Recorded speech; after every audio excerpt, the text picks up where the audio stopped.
Fretwell, and my role today is overseeing the inquiry into a missing persons inquiry, where we are concerned for the welfare of 42-year-old Samantha Baldwin, who was last seen in Nottingham city centre on Monday the 27th of March. We are also concerned for the welfare of her two children, 9-year-old Lewis Madge and 6-year-old Dylan Madge, who are also missing.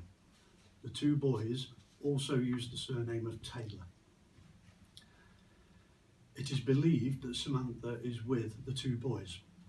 Samantha is described as 5'7", slim, shoulder-length highlighted blonde hair and green-blue eyes.